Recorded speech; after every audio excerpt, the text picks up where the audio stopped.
Hello everyone, welcome to my YouTube channel Vyom Gyan. आज हम लोग पढ़ेंगे एग्रीकल्चर से रिलेटेड क्वेश्चंस को। यूपी पीसीएस के एग्ज़ाम्स में यूपी पीसीएस का जो एग्ज़ाम होता है उसमें इनका काफ़ी वेटेज रहता है इन क्वेश्चंस का। आरओ के एग्ज़ाम जो हुए थे दिसंबर माह में पिछले वर्ष, तो उसमें भी इसका काफ़ी अच्छा वेटेज देखने को मिला था। यूपी के हर एग्ज़ाम में एग्रीकल्चर से क्वेश्चन आप लोगों को ज़रूर देखने को मिलेंगे। तो चलिए स्टार्ट करते हैं। उससे पहले बहुत ही इंपॉर्टेंट इन्फॉर्मेशन, चैनल को सब्सक्राइब करें। आप लोग जो लोग भी चैनल पे नए हैं, बेल आइकॉन को ज़रूर प्रेस करें जिससे नए आने वाले वीडियो का नोटिफिकेशन आप लोगों को मिलता रहे। वीडियो में अंत तक बने रहें और अपने फ्रेंड्स के बीच ज़्यादा से ज़्यादा शेयर करें। National centre for agricultural economics and policy research, ये कहाँ पर स्थित है? National centre for agricultural economics and policy research, ये नई दिल्ली में स्थित है। भारत में फसल बीमा योजना का शुभारंभ कब किया गया था? भारत में फसल बीमा योजना का शुभारंभ 1985 में किया गया था। उस वक्त छठी पंचवर्षीय योजना 6 5-year प्लान चल रहा था और 2016 में 13 जनवरी 2016 को प्रधानमंत्री नरेंद्र मोदी जी ने प्रधानमंत्री फसल बीमा योजना को भी लॉन्च किया। तो देखिए, 2 क्वेश्चन हो गए लगातार, तीन तरीके के क्वेश्चन हो गए कि उस वक्त कौन सी पंचवर्षीय योजना चल रही थी और प्रधानमंत्री फसल बीमा योजना को कब लॉन्च किया गया। नेक्स्ट देखते हैं, व्यापक फसल बीमा योजना के स्थान पर राष्ट्रीय कृषि बीमा योजना लागू की गई थी। तो ये लागू की गई थी 1999 में। ठीक, नेक्स्ट क्वेश्चन देखते हैं, उत्तर प्रदेश में किसान बही योजना लागू की गई थी। ये क्वेश्चन बहुत पूछा जाता है, जब यूपी स्पेशल के क्वेश्चन उठाए जाते हैं तो ये क्वेश्चन बहुत पूछा जाता है। 1992 में किसान बही योजना लागू की गई थी। नेक्स्ट देखते हैं, उत्तर प्रदेश में सर्वाधिक प्रतिशत कर्मचारी नियोजित हैं। नियोजित का मतलब लाइवलीहुड को अर्न करने में लगे हुए हैं। ठीक है, जीविकोपार्जन में लगे हुए हैं हिंदी में बोले तो ये है कृषि क्षेत्र से, एग्रीकल्चरल फील्ड से ये लोग हैं जो मैक्सिमम कर्मचारी एग्रीकल्चरल फील्ड में लगे हुए हैं। किस वित्त वर्ष के संघीय बजट में, संघीय बजट मतलब सेंट्रल बजट में राष्ट्रीय कृषि बीमा योजना को खरीफ फसल पर भी लागू किया गया था? तो 2004 और 2005 में ऐसा के सेंट्रल बजट में ऐसा किया गया था। जो राष्ट्रीय कृषि बीमा योजना थी उनको खरीफ के फसलों पर भी लागू कर दिया गया था। राष्ट्रीय हॉर्टिकल्चर मिशन किस पंचवर्षीय योजना में लागू किया गया? बहुत पूछा जाता है क्वेश्चन। राष्ट्रीय हॉर्टिकल्चर मिशन जो था वो 10वीं पंचवर्षीय योजना में लागू किया गया था। ठीक, कौन सी फसल राष्ट्रीय खाद्य सुरक्षा मिशन राष्ट्रीय खाद्य सुरक्षा मिशन में आच्छादित नहीं होती है?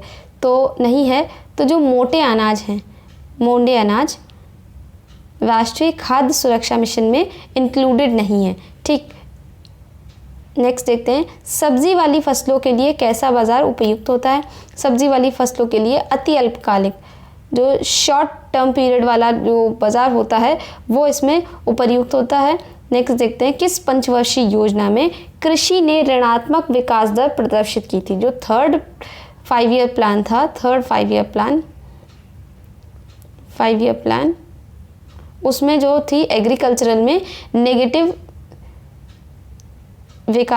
डेवलपमेंट जो था वो शो किया था। उसके ठीक थोड़े दिन बाद 1969 में हरित क्रांति आई थी, ग्रीन रेवोल्यूशन, जो इंडिया में इसे लाने का श्रेय डॉक्टर MS स्वामीनाथन जी को दिया जाता है। आप लोगों को पता होगा भारत में किसका श्रेय दिया जाता है हरित क्रांति का? तो डॉक्टर MS स्वामीनाथन जी को इनका श्रेय दिया जाता है। और जो वर्ल्ड में जिनको श्रेय दिया जाता है वो डॉक्टर नॉर्मन बोरलॉग हैं।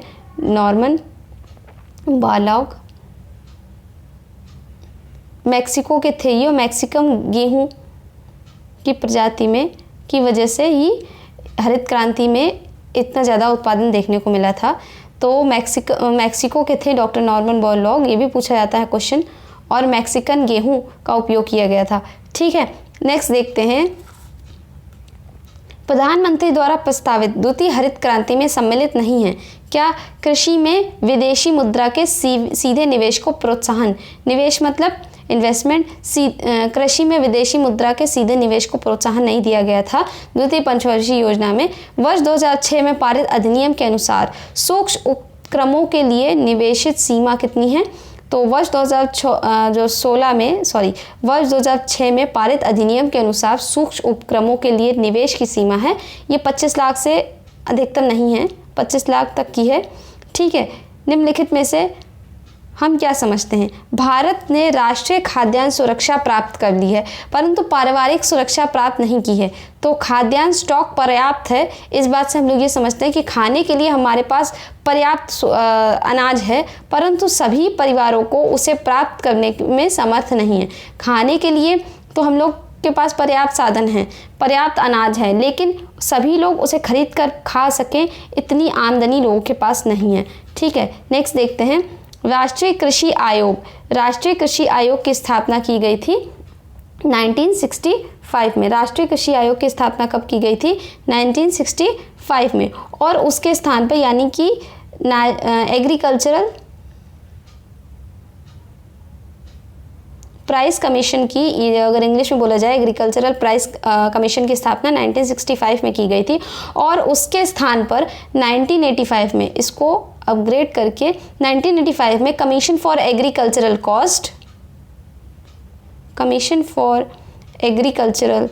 कॉस्ट एंड प्राइस, इसकी स्थापना की गई है 1985 में। इसकी जगह पर जो एग्रीकल्चरल प्राइस कमीशन के स्थान पर commission for agricultural cost and prices की स्थापना 1985 में की गई है।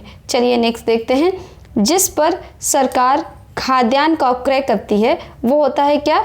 जिस पर सरकार किसानों से खाद्यान्न को यानी अनाज को खरीदती है उसे क्या बोलते हैं? उसे बोलते हैं न्यूनतम समर्थन मूल्य, मिनिमम सपोर्ट प्राइस। तो मिनिमम सपोर्ट प्राइस MSP बोलते हैं उसे हिंदी इंग्लिश में, मिनिमम सपोर्ट प्राइस, न्यूनतम समर्थन मूल्य। ठीक है। राष्ट्रीय कृषि तकनीकी परियोजना, नेशनल एग्रीकल्चरल टेक्नोलॉजिकल प्रोजेक्ट का पोषण भारत के जिस अंतर्राष्ट्रीय वित्त प्रदायी अभिकरण द्वारा किया जा रहा है वह है वर्ल्ड बैंक। तो ये जो प्रोजेक्ट है ये वर्ल्ड बैंक द्वारा नरिश किया जा रहा है। ठीक है, वर्ल्ड बैंक द्वारा इसको फाइनेंस दिया जा रहा है। विटीकल्चर क्या है? विटीकल्चर का मतलब अंगूरों की खेती। ऐसे ही वर्मी कल्चर मीन्स अर्थवॉर्म, जानते हैं ना हम लोग, अर्थवॉर्म। तो वर्मी कल्चर मीन्स अर्थवॉर्म की जो खेती की जाती है, अर्थवॉर्म को संरक्षण दिया जाता है। 8वीं योजना के अंतर्गत योजना आयोग ने भारत के कितने प्रमुख कृषि जलवायु प्रदेशों में विभक्त किया था, बाइफरकेट किया था 8वीं पंचवर्षीय योजना में? तो योजना आयोग ने, अब तो योजना आयोग को नीति आयोग में चेंज कर दिया गया है। 1 जनवरी 2015 से योजना आयोग नीति आयोग में बदल चुका है, 1 जनवरी 2015 से। ठीक है, तो ये किया गया था 15 जलवायु प्रदेशों में डिवाइड किया गया था। भारतीय हरित क्रांति की जन्मस्थली है पंतनगर।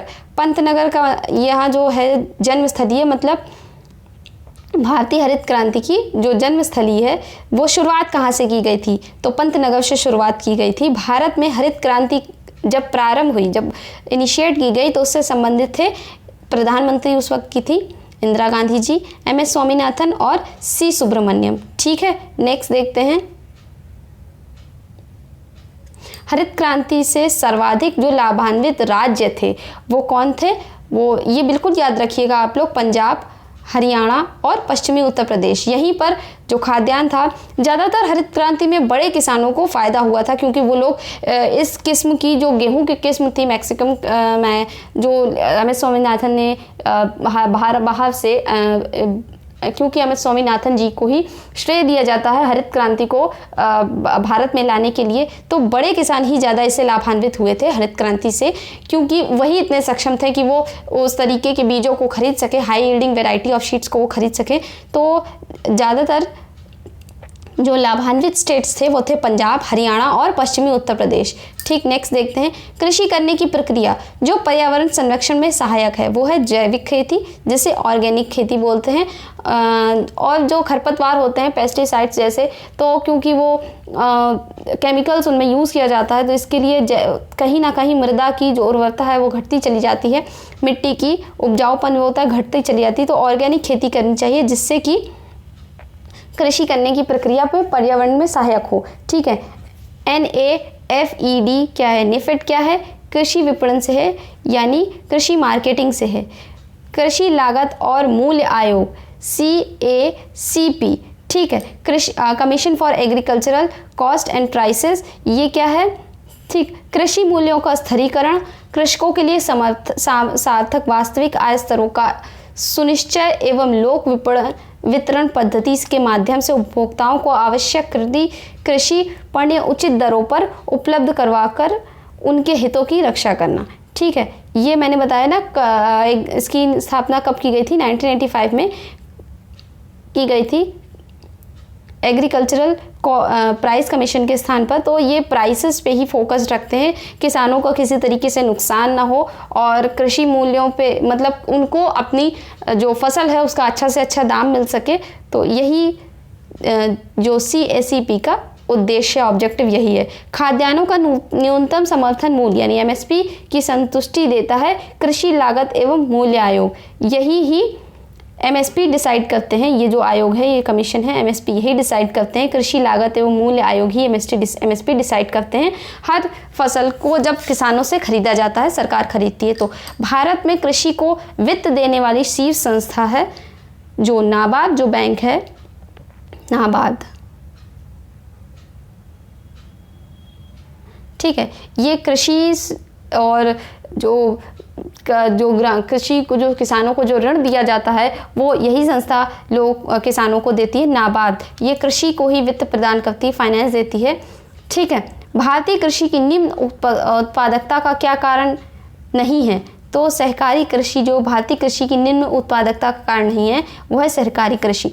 भारत सरकार ने कीमत स्थिरीकरण कोष की स्थापना का निर्णय लिया है काफ़ी एवं चाय उत्पादकों के लिए। भारत सरकार ने कीमत स्थिरीकरण कोष की स्थापना का निर्णय लिया है कॉफ़ी एवं चाय उत्पादकों के लिए। भारतीय अर्थव्यवस्था में कृषि का महत्व उसके किनमें योगदान से जाना जाता है? तो राष्ट्रीय आय तथा रोजगार, औद्योगिक विकास तथा अंतर्राष्ट्रीय व्यापार और खाद्यान्न आपूर्ति में जाना जाता है। भारत की फसलों में से किस फसल के अंतर्गत उसके शुद्ध सकल कृषि क्षेत्र के संचित क्षेत्र का सर्वाधिक प्रतिशत है? तो संचित क्षेत्र का जो सर्वाधिक प्रतिशत है वो है गन्ने का। ठीक है, ये नकदी फसलों में गिनी जाती है गन्ना। ठीक है, कौन सी फसलें जायद में मुख्यतः सिंचित क्षेत्रों में उगाई जाती हैं? तो सिंचित क्षेत्रों में उगाई जाती हैं जायद में मूंग और उड़द। नेक्स्ट देखते हैं, भारत में कृषि को क्या समझा जाता है? भारत में कृषि को समझा जाता है जीविकोपार्जन का साधन। जैसे आप गांव के एरिया में चले जाइए तो किसानों के पास उनकी खेती के अलावा और अपने पैसे को कमाने का कोई दूसरा जरिया नहीं होता है, जिसकी वजह से वो गरीब होते हैं। इसका एक पहला कारण यही है कि वो कृषि पर ही पूरी तरह, उनका जो जीविकोपार्जन है वो पूरी तरह कृषि पर ही निर्भर होता है। ठीक है, संतुलित उर्वरक प्रयोग किए जाते हैं उत्पादन बढ़ाने के लिए। जो फर्टिलाइजर्स होते हैं वो यूज़ किए जाते हैं उत्पादन को बढ़ाने के लिए।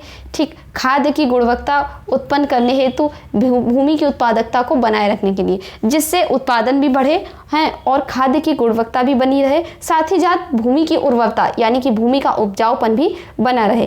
केरल तट, तमिलनाडु तट, तेलंगाना एवं विदर्भ में दक्षिणी भारत में उच्च कृषि उत्पादकता का क्षेत्र है। इन सभी क्षेत्रों में से किसमें ज़्यादा कृषि का उत्पादन होता है? तो तमिलनाडु तट में होता है। भारत में ठेकेदारी कृषि को लागू करने का अग्रणी राज्य है तो वो पंजाब में है, जहाँ ठेकेदारी कृषि होती है। जो किसान होते हैं वो अपने जो ज़मीन के मालिक होते हैं वो अपनी ज़मीन को दूसरे छोटे लोगों के दे देते हैं खेती करने के लिए। और उसे बटाई में आप लोगों ने सुना होगा, जिसकी ज़मीन होती है अब जो वर्ष भर खेती करता है तो फिर जो उपज होती है उसको आधा आधा बांट दिया जाता है। खेती वाला, जिसकी जो भूस्वामी होता है वो भी आधी फसल वो रख लेता है और जो वर्ष भर मेहनत करके फसल को उगाता है आधी फसल वो रख लेता है। तो इस तरीके से ठेकेदारी प्रथा का जो अग्रणी राज्य है वो है पंजाब। नेक्स्ट देखते हैं मैक्रोनी गेहूं। मैक्रोनी जो है ये गेहूं की प्रजाति है। बहुत सी प्रजातियां भी आपको इस पूरे वीडियो में देखने को मिलेगी, वीडियो में अंत तक बने रहें। और ये प्रजातियां पूछी जो जाती हैं कि कौन सी प्रजाति मैक्रोनी कौन सा गेहूं है, कौन से किस चीज़ की ये एक प्रजाति है मैक्रोनी, सोनालिका। ठीक है, तो ऐसे ये दोनों गेहूं की फसल है, प्रजातियां हैं मैक्रोनी और सोनालिका। मैक्रोनी गेहूं सबसे उपयुक्त किन परिस्थितियों के लिए?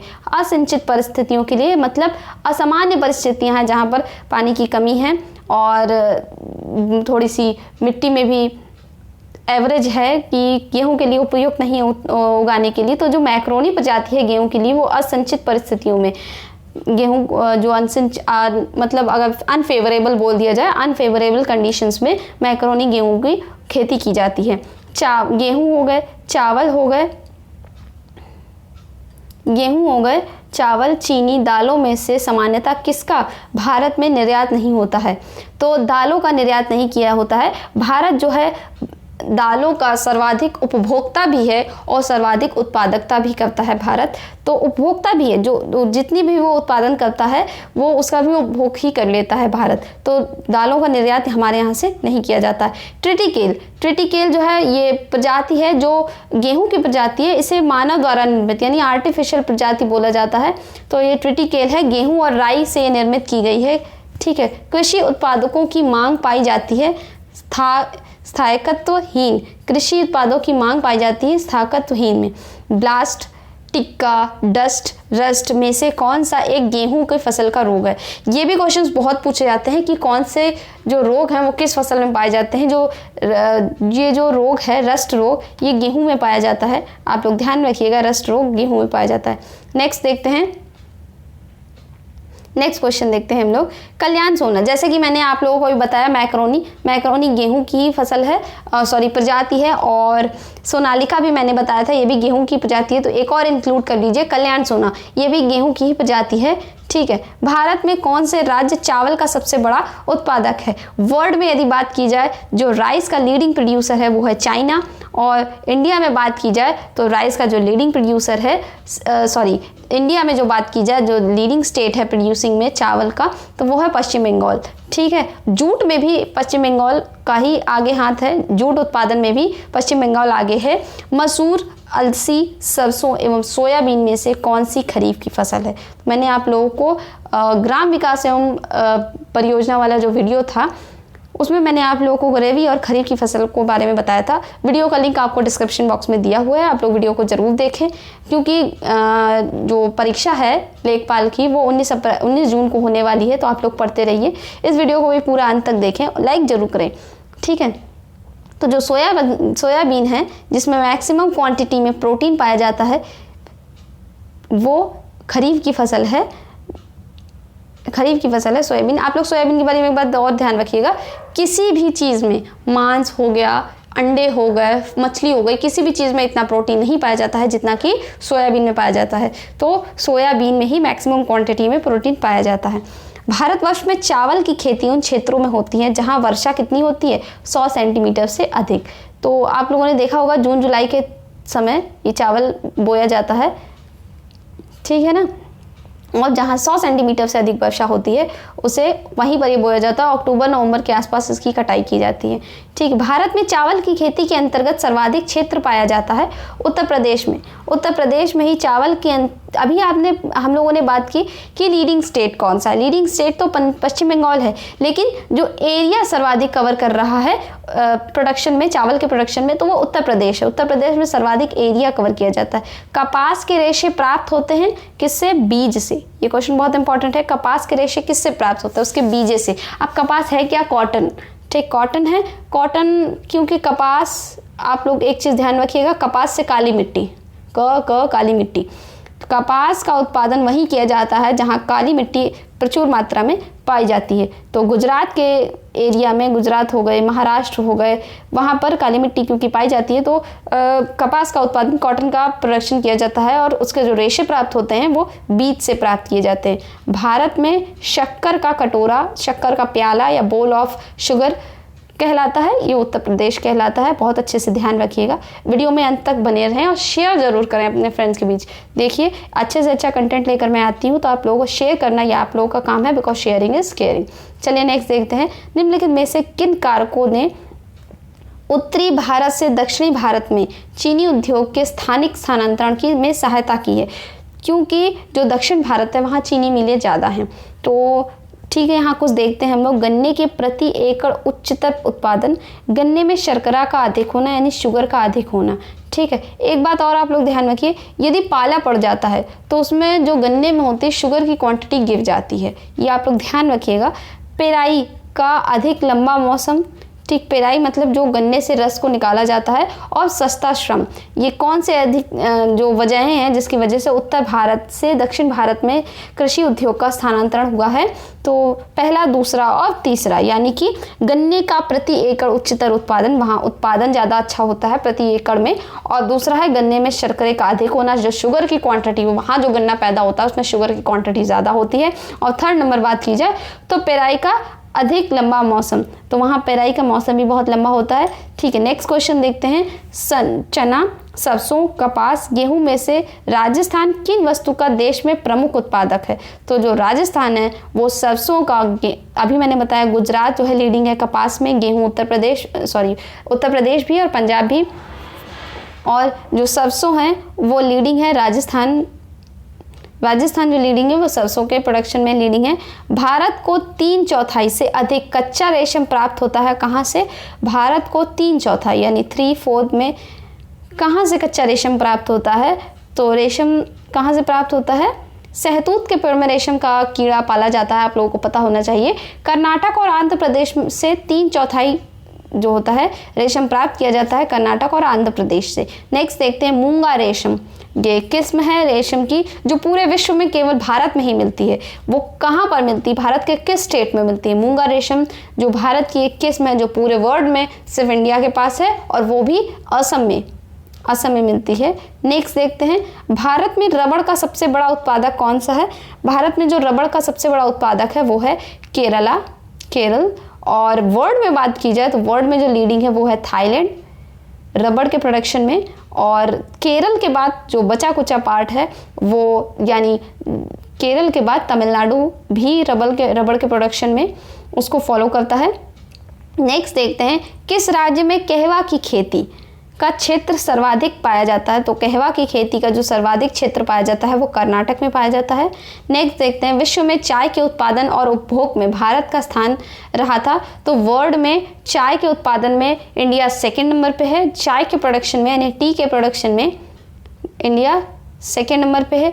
आप लोगों को पता होना चाहिए कि ये ढलान वाली जगहों पर चाय की खेती की जाती है, स्लोपी एरिया में, क्योंकि यहाँ पर अगर समतल एरिया में यानी प्लेन एरिया में चाय की खेती की जाएगी तो इसकी जड़ें गल जाती हैं। पानी नहीं रुकना चाहिए, पानी मिलना तो चाहिए लेकिन पानी रुकना नहीं चाहिए, जिसकी वजह से पहाड़ी एरिया में इसकी खेती की जाती है। असम लीडिंग पे है इसके प्रोडक्शन में, और दार्जिलिंग भी यहाँ पर बहुत खेती की जाती है चाय की। दूसरी बात, और कंजम्पशन में बात करें तो चाय के कंजम्पशन में इंडिया जो है फर्स्ट स्टेट में है, फर्स्ट पोजीशन पर है। और यदि बात की जाए तो वर्ल्ड में प्रोडक्शन में चाइना लीडिंग है चाय के प्रोडक्शन में, उसके बाद इंडिया फॉलोड बाय, और कंजम्पशन में लेकिन इंडिया आगे है। ठीक, नेक्स्ट क्वेश्चन देखते हैं। ये कुछ संस्थान हैं, इंस्टीट्यूशन हैं। भारतीय सब्जी अनुसंधान संस्थान, बहुत पूछे आने वाले क्वेश्चन हैं ये। भारतीय सब्जी अनुसंधान संस्थान ये वाराणसी में स्थित है।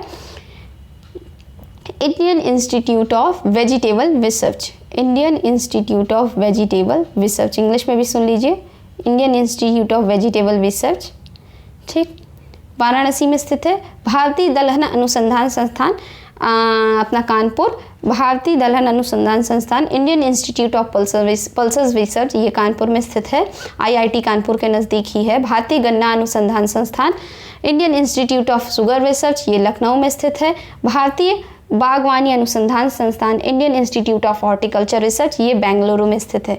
ठीक है, तो चलिए नेक्स्ट क्वेश्चन की ओर बढ़ते हैं। ग्रीन गोल्ड क्या है? ग्रीन गोल्ड एक चाय की हाई किस्म है। ग्रीन गोल्ड चाय को बोलते हैं चेना फेजेंडा झूमिंग मिल्पा में से क्या एक चलवासी कृषि नहीं है? चलवासी कृषि का मतलब आप लोग शायद जानते ना हो, मैं बता देती हूँ आप लोग। तो जो जनजाति जो के लोग होते हैं वो क्या करते हैं कि वनों को पहले काटते हैं, उसकी कटाई करते हैं, उसके बाद वहाँ पर कृषि करते हैं। कृषि करने के बाद उस जगह को छोड़कर चले जाते हैं।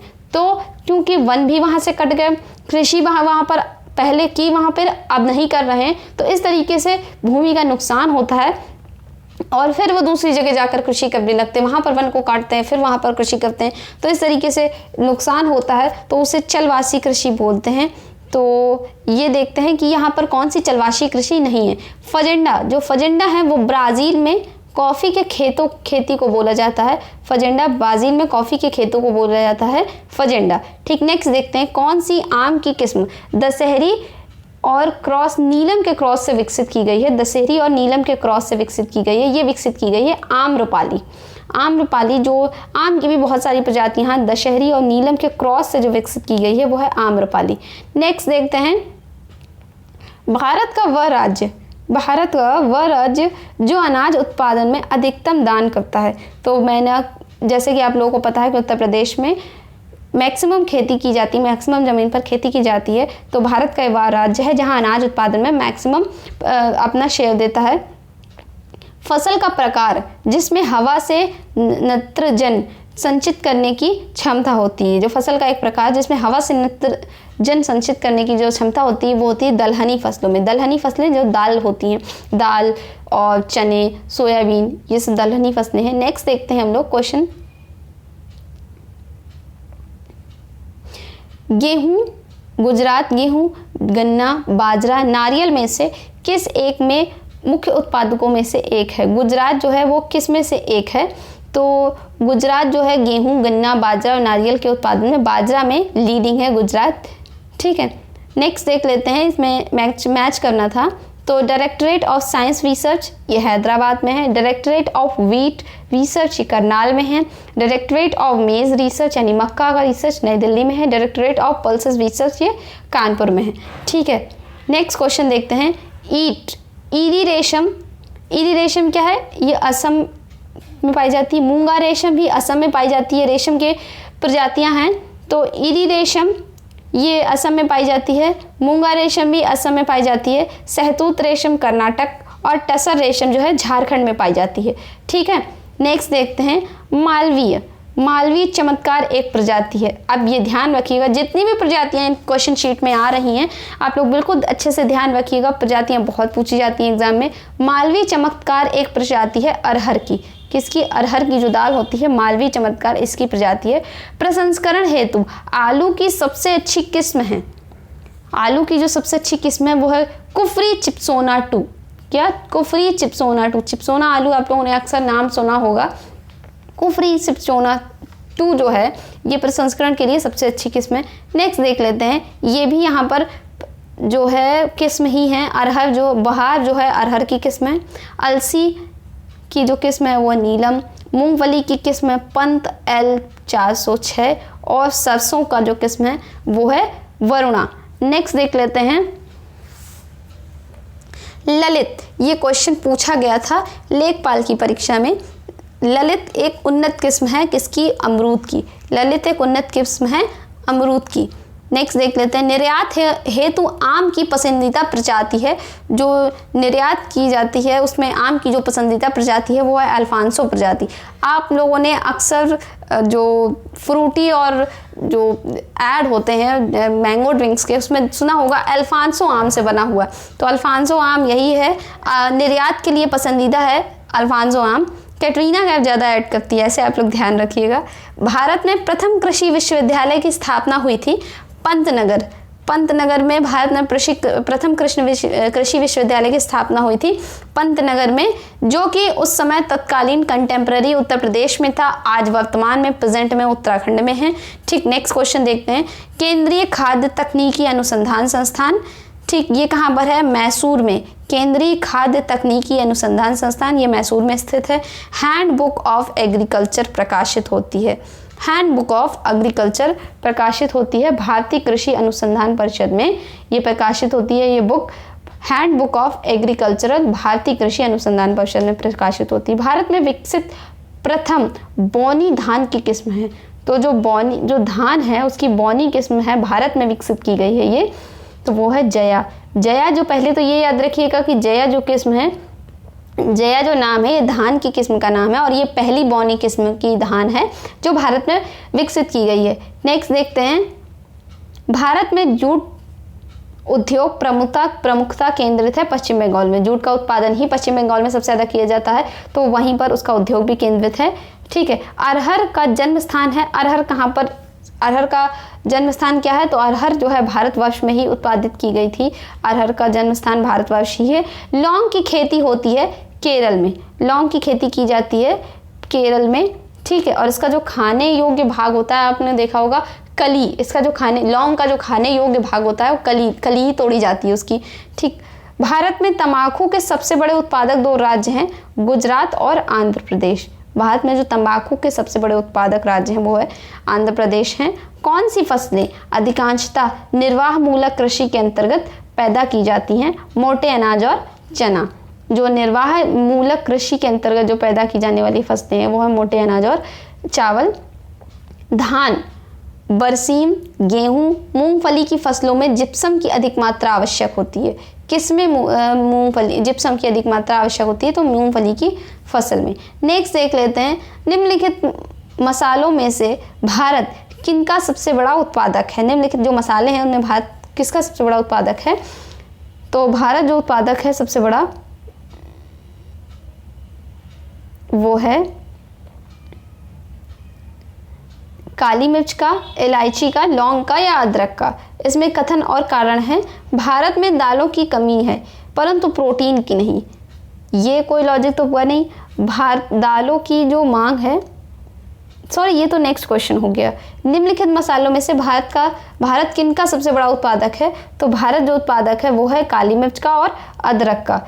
इलायची की भी बात करें, लौंग की भी बात करें तो इन सब में से काली मिर्च और अदरक का सबसे ज़्यादा उत्पादन भारत में होता है। कथन और कारण देखते हैं, भारत में दालों की कमी है परंतु प्रोटीन की नहीं। दालों की मांग की वरीयता है। नेक्स्ट देख लेते हैं, तो जो इसका राइट आंसर है वो है आर। दोनों सही हैं। आर जो है ए का सही व्याख्या करता है। नेक्स्ट देख लेते हैं, भारत की श्वेत क्रांति का जनक किसे बोला जाता है? तो भारत में श्वेत क्रांति का जो जनक है, व्हाइट रेवोल्यूशन इंग्लिश में बोले तो, व्हाइट रेवोल्यूशन के जो फादर हैं वो हैं डॉक्टर वर्गीस कुरियन। डॉक्टर वर्गीस कुरियन को जो व्हाइट रेवोल्यूशन के लिए उनका जनक माना जाता है। जया अभी बताया धान की किस्म है।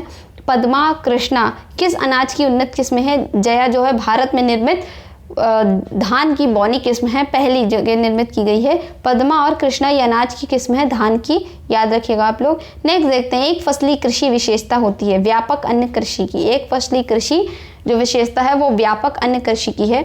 नेक्स्ट देख लेते हैं, कौन सा मसाला भारत के काला सोना के रूप में जाना जाता है?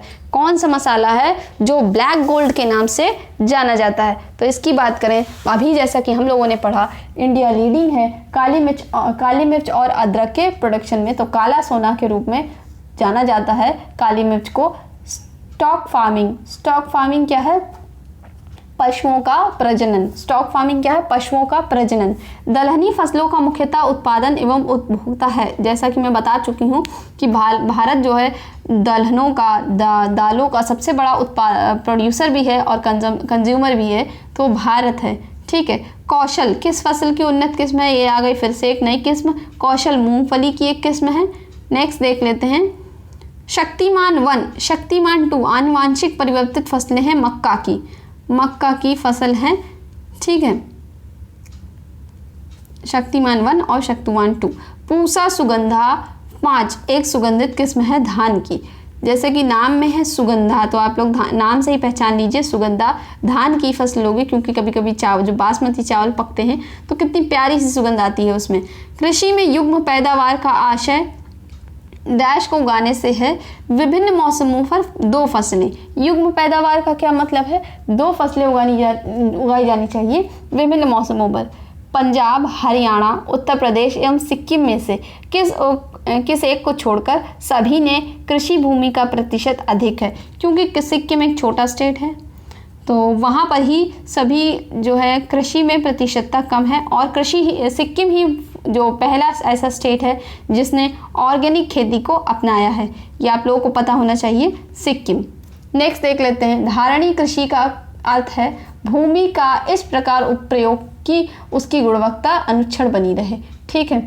धारणी कृषि का यही अर्थ है। Central food technological research institute कहाँ पर स्थित है? Central food technological research institute जो है वो मैसूर में स्थित है। ये जो इंस्टीट्यूशन है ये बहुत पूछे जाते हैं, इनको आप लिस्ट कर बना लीजिए नोट्स के तौर पर और नोट कर लीजिए, रिवाइज करते रहिए, बहुत पूछे जाते हैं।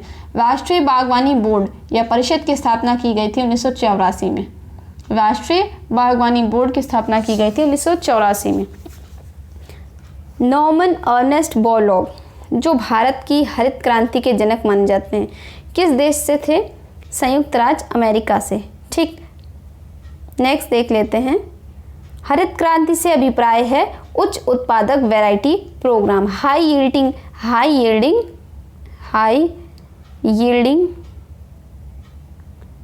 वैरायटी के बीज का यूज़ किया गया था। हाई यील्डिंग वैरायटी प्रोग्राम का अभिप्राय यही था। हरित क्रांति के में प्रयुक्त मुख्य पादप कौन सा था? मैक्सिकन गेहूं। अभी मैंने आप लोगों को बताया मैक्सिकन गेहूं था। भारत के राज्यों में से हरित गृह कृषि ग्रीन हाउस फार्मिंग प्रारंभ की थी। भारत के किस राज्यों ने ग्रीन हाउस फार्मिंग प्रारंभ की है? तो पंजाब ने भारत में ग्रीन हाउस फार्मिंग प्रारंभ की है। नेक्स्ट देख लेते हैं, इंद्रधनुषीय क्रांति का जो संबंध है वो किससे है? इंद्रधनुषी में बहुत सारे कलर्स होते हैं, तो हरित क्रांति, ग्रीन रेवोल्यूशन, वाइट रेवोल्यूशन और नीली क्रांति। ठीक, नेक्स्ट देखते हैं। फसलोत्पादन में नत्रजन उपयोग क्षमता की वृद्धि की जा सकती है। कैसे? उर्वरक की मात्रा को बार बार प्रयोग द्वारा, नत्रजन अवरोधकों के प्रयोग द्वारा एवं नत्रजन धीरे छोड़ने एवं उर्वरकों के प्रयोगों द्वारा। नेक्स्ट क्वेश्चन देख लेते हैं। भारतीय चावल शोध संस्थान स्थित है, कहाँ पर स्थित है? बहुत पूछा जाता है ये भी। भारतीय चावल शोध संस्थान ये कटक में स्थित है। नेक्स्ट देख लेते हैं। रबी फसल की बुआई होती है अक्टूबर और नवंबर में। रबी फसल की जो बुआई होती है वो अक्टूबर और नवंबर में की जाती है। सामान्य फसलें उगाने के लिए उर्वरक भूमि का पीएच मान कितना होना चाहिए? जो नेचुरल फसलें हैं उगाई जाने उनके लिए भूमि का जो पीएच होना चाहिए वो कितना होना चाहिए? 6 से 7 के बीच, मतलब अम्लीय होना चाहिए और न्यूट्रल होना चाहिए। नेक्स्ट देख लेते हैं। गेहूं की अच्छी खेती के लिए कौन सी परिस्थिति समुच्च आवश्यक है? मध्यम तापमान होना चाहिए और मध्यम वर्षा होनी चाहिए। किस समूह की फसलें नगदी फसल हैं? नगदी फसल का मतलब होता है जिसको बेचकर कमाई की जा सके। अब जैसे गेहूं होता है, लेकिन अगर किसान ने उगाया तो वो उसका कुछ पार्ट बेचेगा, लेकिन कुछ पार्ट तो अपने खाने के लिए शेष रखेगा ही रखेगा। अब ये जो हो गए गन्ना और कपास, केला और जूट, तो ये जो है ये सब बेचने वाली फसलें होती हैं। कपास, गन्ना, केला और जूट ये नकदी फसल हैं। नेक्स्ट देख लेते हैं। स्वतंत्रता प्राप्ति के बाद भारत ने सर्वाधिक प्रगति की है, क्योंकि स्वतंत्रता प्राप्ति के बाद 1969 में हरित क्रांति आ गई थी एम एस स्वामीनाथन के द्वारा। तो सबसे ज़्यादा उत्पादन किया जो वो हुआ है, उन्नति हुई है, वो हुई है गेहूं के उत्पादन में। फलीदार पौधों में से कौन पेट्रोपादप हैं? ये हैं करेज। ठीक, चावल की खेती के लिए आदर्श जलवायु परिस्थितियां हैं। बहुत सी फसलों के लिए आदर्श जलवायु परिस्थितियां पूछी जाती हैं, जैसे गेहूं के लिए और चावल के लिए। तो चावल की यहाँ हम लोग बात करते हैं। 100 सेंटीमीटर से ऊपर वर्षा होनी चाहिए जब उसकी बुआई की जाती है, और 25 सेंटीमीटर से ऊपर 25 डिग्री सेल्सियस से ऊपर उसका तापमान होना चाहिए। तो जैसे कि जून जुलाई में इसकी बुआई की जाती है तो वर्षा भी होती रही होती है, और उमस की वजह से तापमान भी 25 डिग्री सेल्सियस के ऊपर ही होता है। ठीक, नेक्स्ट देख लेते हैं। खेती के अंतर्गत क्षेत्र के अनुसार भारत में सबसे महत्वपूर्ण खाद्य फसलें कौन सी हैं? खेती के अंतर्गत क्षेत्र के अनुसार तो जो सबसे, क्योंकि उत्तर प्रदेश में अभी हम लोगों ने पढ़ा है कि जो उसके प्रोडक्शन में सबसे ज़्यादा एरिया जो है चावल लेता है, तो चावल ही इसका राइट आंसर है। मक्का की पत्तियों को जो उसका जो अपर पार्ट होता है, जो शीश होता है, वो सफ़ेद हो जाता है। तो उसमें किस चीज़ की कमी होती है? उसमें जिंक की कमी के कारण जो उसकी जो पत्तियां होती है, उसका ऊपर का जो पार्ट होता है वो सफ़ेद हो जाता है। ठीक, भारत में चावल के कटोरे क्षेत्र का नाम बताइए। तो भारत में जो चावल का कटोरा जो एरिया बोला जाता है, कृष्णा और गोदावरी साउथ की ये नदियाँ हैं, वहाँ पर जो डेल्टा एरिया होता है वहीं पर उसको चावल का कटोरा बोला जाता है। कौन सा एक जीव चावल की फसल के लिए जैव उर्वरक का काम करता है? तो जो जीव है ब्लू ग्रीन एल्गी, नील हरित शैवाल जिसे बोलते हैं, इंग्लिश में ब्लू ग्रीन एल्गी भी बोलते हैं। ब्लू ग्रीन एल्गी, नील हरित शैवाल, ये ही नेचुरल जो है जैव उर्वरक है चावल की खेती के लिए। भारत में कौन सा क्षेत्र कपास का अधिकतम उत्पादन करता है? उत्तर पश्चिमी एवं पश्चिमी भारत। ठीक है, नेक्स्ट देख लेते हैं। भारत में महाराष्ट्र में कौन सी फसल श्वेत स्वर्ण के नाम से जानी जाती है? तो ये कपास है, मैंने ये आप लोगों को बताया था। श्वेत स्वर्ण कपास कॉटन होती है, काली मिट्टी में उगाई जाती है। भारत का सबसे बड़ा कपास उत्पादक राज्य है गुजरात। ये भी मैं आप लोगों को बता चुकी हूँ अभी कि भारत जो है, गुजरात जो है भारत में सबसे ज़्यादा कपास का उत्पादन करता है। गन्ने में शर्करा की मात्रा घट जाती है, ये भी मैंने अभी आप लोगों को बताया था। गन्ने में शर्करे की मात्रा घट जाती है यदि उसके गिरने से पहले पाला गिर जाए, मतलब बहुत अधिक ठंड हो जाए। सोयाबीन के दाने में तेल की मात्रा कितनी होती है? 20 से 22% सोयाबीन के दानों में तेल की मात्रा होती है। प्रोटीन मैक्सिमम पाया जाता है, अभी तक उससे ज़्यादा प्रोटीन किसी चीज़ में नहीं पाया जाता, ना ही मांस में, ना ही अंडे में, ना ही दालों में। भारत के किस राज्य में कहवा, रबड़, तंबाकू सभी की कृषि की जाती है? तो कहवा कर्नाटक, अभी याद किया था हम लोगों ने। रबड़ केरला में तो रबड़ लीडिंग है ही है, और केरला से ही सटा हुआ कर्नाटक है, तो कहीं ना कहीं रबड़ का भी प्रोडक्शन वहाँ होता है। तंबाकू भी कर्नाटक जो है लीडिंग है तंबाकू के प्रोडक्शन में। नेक्स्ट देख लेते हैं, भारत सर्वश्रेष्ठ उत्पादक एवं उपभोक्ता है। अभी फिर से क्वेश्चन आ गया दालों का। ठीक, भारत का सबसे बड़ा चाय उत्पादक राज्य है असम का, फिर से ये रिपीट हो गया। भारत में बागवानी कृषि के अंतर्गत उगाई जाने वाली मुख्य फसलें हैं, तो है चाय, रबड़, नारियल और कहवा। बागवानी कृषि। झूमिंग अथवा पैड़ा पद्धति क्या है?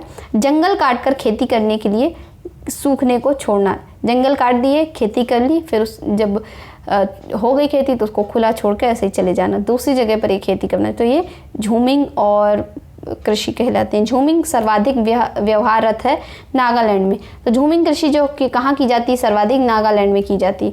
भारत का सर्वाधिक पटसन उत्पादक राज्य है। भारत का जो सर्वाधिक पटसन उत्पादक जो राज्य है वो है पश्चिम बंगाल, वेस्ट बंगाल। ठीक, भारत में जूट का सर्वाधिक क्षेत्रफल है वेस्ट बंगाल में। केसर का वाणिज्यिक स्तर पर सर्वाधिक उत्पादन किस राज्य में किया जाता है? तो जो केसर का जो ठंडे मौसम में उगती है केसर, और इसका जो कमर्शियल लेवल पर जो सर्वाधिक उत्पादन किया जाता है वो जम्मू कश्मीर में किया जाता है। ठीक, नेक्स्ट देख लेते हैं हम लोग, चलवासी कृषि और पहाड़ी क्षेत्रों की मुख्य समस्या है असम एवं झारखंड की। वही चलवासी कृषि, वनों को काट दिया मतलब, और फिर कृषि की और फिर उसको छोड़कर चले गए। चलवासी कृषि। किस राज्य में केले का अधिकतम उत्पादन होता है? तमिलनाडु में केले का सर्वाधिक उत्पादन होता है। मक्का की फसल की पकने की अवधि कितनी है? मक्का की फसल की पकने की जो अवधि है वो है 140 दिन। लौंग प्राप्त होते हैं पुष्पकली से। अभी मैंने आप लोगों को बताया लौंग जो है लौंग का जो खाने योग्य भाग है वो है उसका पुष्पकली। अदरक का तना जो मिट्टी में उगता है तथा खाद्य का संग्रहण करता है वह है जो अदरक का जो प्रकंद होता है। प्रकंद मीन्स तना, जड़ नहीं होती है अदरक, तना उसका खाया जाता है। नेक्स्ट देख लेते हैं प्रकंद। नेक्स्ट क्वेश्चन देखते हैं, किसकी खेती? नेक्स्ट देखते हैं, किसकी खेती, किस एक की खेती पौध का प्रतिरोपण करके की जाती है? जो किस चीज़ की खेती होती है जो पौधे का प्रतिरोपण करके की जाती है? प्याज की खेती की जाती है। ठीक, गुलाबी क्रांति संबंधित है यानी पिंक रेवोल्यूशन प्याज से संबंधित है। राष्ट्रीय कृषि विपणन संस्थान नेशनल एग्रीकल्चरल मार्केटिंग जो है कहाँ पर स्थित है? वो है जयपुर में। नेशनल एग्रीकल्चरल मार्केटिंग कहाँ पर स्थित है? जयपुर में स्थित है। कौन सा फसल चक्र जो है उत्तर प्रदेश के लिए सर्वाधिक उपयुक्त समझा जाता है? National institute of agricultural marketing. ये भी मैंने अभी आप लोगों को बताया, इंग्लिश में इसको national institute of agricultural marketing. National institute of agricultural marketing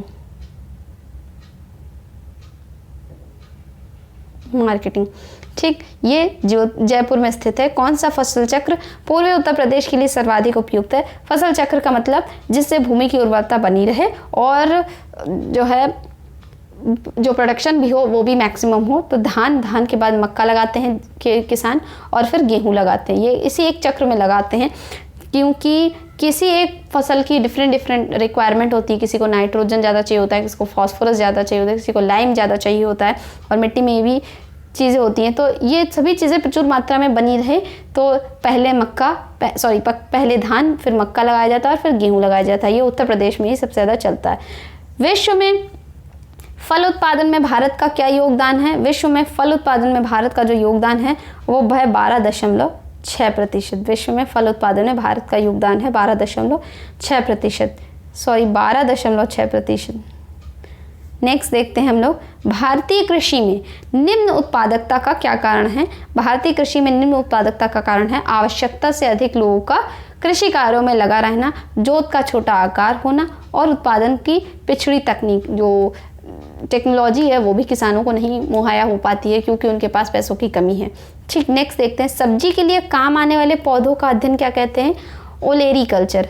olericulture जो है वो सब्जी के उत्पादन को बोलते हैं। विश्व में धान उत्पादन में भारत का क्या स्थान है। सेकंड स्टेज पर है भारत और चाइना लीडिंग है। ठीक, नेक्स्ट देख लेते हैं,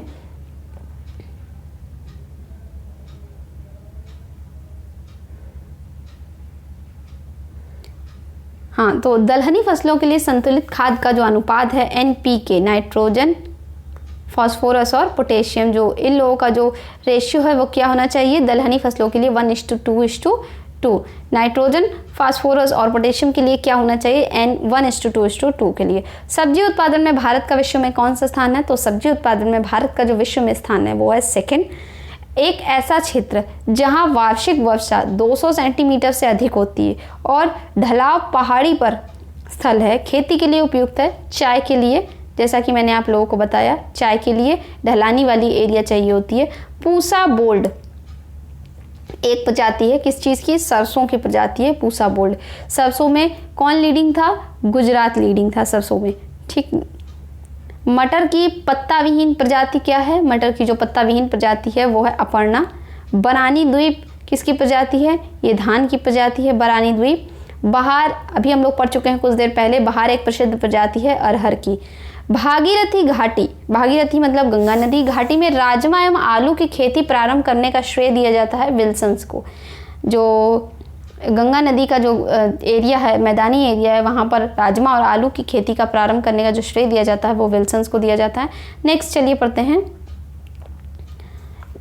केंद्रीय मृदा लवणता अनुसंधान संस्थान यानी सेंट्रल सॉइल सॉलिनिटी रिसर्च इंस्टीट्यूट, ये कहाँ पर है, सेंट्रल सॉइल सॉलिनिटी रिसर्च इंस्टीट्यूट, ये करनाल में है।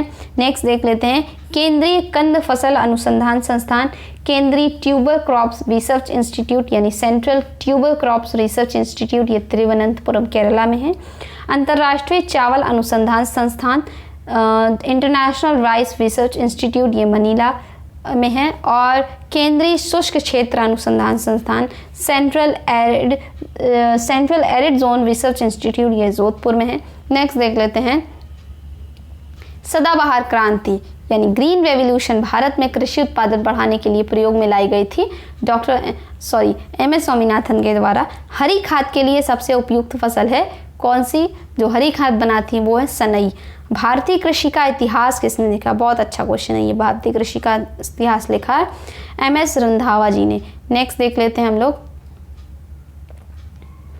चीन, भारत, जापान एवं जर्मनी में से किसमें धान की उत्पादकता सर्वाधिक है। बहुत बार बता चुकी हूँ पूरे वीडियो में, धान के लिए लीडिंग है चाइना। कृषि विस्तार का प्रशिक्षण एवं भ्रमण प्रणाली, ट्रेनिंग एंड विजिट सिस्टम अपनाने वाला जो राज्य है वो है राजस्थान।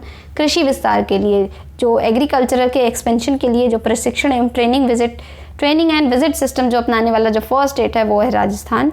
कल्याण सोनारा 64 यानी 64, सोनारा 64, शरबती सोनारा, सोनालिका, कितनी सारी प्रजातियां भी बता चुके हूँ, मैक्रोनी, कल्याण सोनारा 64, शरबती सोनारा, सोनालिका, ये सभी गेहूं की प्रजाति हैं। और इसमें क्या क्वेश्चन में दिया हुआ है, गेहूं की कौन सी प्रजाति प्रेरित उत्परिवर्तन द्वारा विकसित की गई है, तो प्रेरित उत्परिवर्तन द्वारा विकसित की गई है शरबती सोनारा। ठीक है, नेक्स्ट देख लेते हैं, ये भी क्वेश्चन बहुत पूछा जाता है। उत्तर प्रदेश में सिंचाई का सर्वाधिक स्रोत है नलकूप। उत्तर प्रदेश में सिंचाई का सर्वाधिक स्रोत क्या है, नलकूप। राजस्थान, पंजाब, हरियाणा एवं महाराष्ट्र में से कौन किसानों को मृदा स्वास्थ्य कार्ड जारी करने वाला पहला राज्य है, soil health card. Soil health card जो राज्य जिसने पहले जारी किया है तो वो है पंजाब राज्य ने सबसे पहले सॉइल हेल्थ कार्ड जारी किया।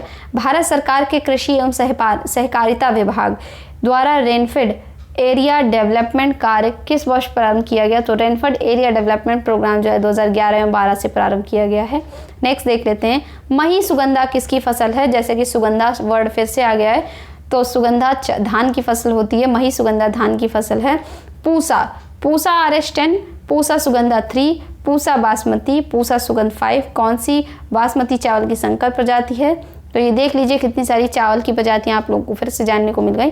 पूसा RS10 जो है ये बासमती चावल की संकर प्रजाति है। राज 3070 3077 एक प्रजाति है, ये गेहूं की प्रजाति है। राज 3077 ये एक वीट की प्रजाति है। नेक्स्ट देख लेते हैं ICAR नई दिल्ली के वर्तमान महानिदेशक डायरेक्टर कौन है? Doctor S Ayyappan. नेक्स्ट देख लेते हैं धान की उत्पत्ति हुई है। धान कहाँ पर जन्मा? तो दक्षिण पूर्व एशिया में धान का जन्म माना जाता है। केरल, कर्नाटक, तमिलनाडु, उड़ीसा में से कौन सा राज्य इलायची के उत्पादन के लिए पहचान नहीं रखता है? तो केरल, कर्नाटक और उड़ीसा में से जो है उड़ीसा इलायची के उत्पादन में कोई स्थान नहीं रखता है। नेक्स्ट देख लेते हैं भारत के केरल, कर्नाटक, तमिलनाडु एवं आंध्र प्रदेश में से कौन सा एक नारियल का सबसे बड़ा उत्पादक है? तो नारियल का जो सबसे बड़ा उत्पादक है वो है तमिलनाडु। ठीक, नेक्स्ट देख लेते हैं उत्तर प्रदेश कृषि अनुसंधान संस्थान कहाँ पर स्थित है? ये लखनऊ में स्थित है। केंद्रीय औषधि एवं सुगंधित पौधों का अनुसंधान संस्थान कहाँ पर स्थित है? केंद्रीय औषधि एवं सुगंधित पौधों का अनुसंधान संस्थान लखनऊ में स्थित है।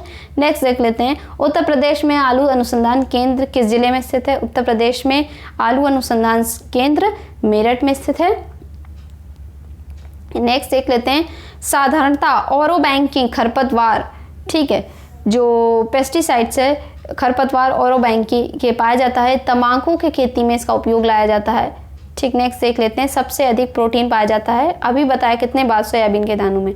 अलसी, सूरजमुखी, मूंगफली और लोबिया में से कौन सी 2 दल वाली तिलहनी फसल है? तो 2 दल वाली तिलहनी फसल है मूंगफली। नेक्स्ट देख लेते हैं राष्ट्रीय केला अनुसंधान केंद्र तिरुचिरापल्ली में है। केला तमिलनाडु में सबसे ज़्यादा उत्पादित किया जाता है, तो तिरुचिरापल्ली में है। उत्तर प्रदेश के किस क्षेत्र में सोयाबीन की मुख्यतः उगाई जाती है? तो बुंदेलखंड क्षेत्र में सोयाबीन सबसे ज़्यादा उगाई जाती है। उत्तर प्रदेश के केंद्रीय कृषि विश्वविद्यालयों की स्थापना की गई झांसी में। नेक्स्ट झांसी में की गई। तो आज के लिए बस इतना ही। आई होप आपको ये वीडियो, ये क्वेश्चंस, ये शीट बहुत पसंद आई होगी। तो उम्मीद करते हैं आप लोग वीडियो को ज़्यादा से ज़्यादा शेयर करेंगे और पढ़ते रहिए, वीडियो को शेयर करिए, लाइक भी करिए। तब तक के लिए बाय बाय।